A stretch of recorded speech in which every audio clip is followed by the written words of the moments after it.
عمرن اگه تا حالا تو بندرعباس کروسان بستنی خورده باشی. اول اومدم نان گوهر و چند تا کروسان خوشمزه ازشون گرفتم. بعدش هم اومدم مستر پینا و ازشون خواستم توی کروسانم برام بستنی بریزن. سلام. توی کروسانم برام بستنی بریزن.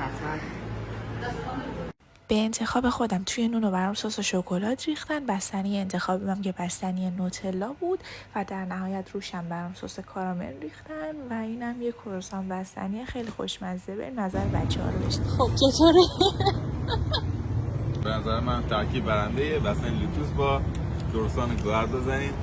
کیف خوشمزه است. بستنی خوشمزه خیلی خوشمزه است.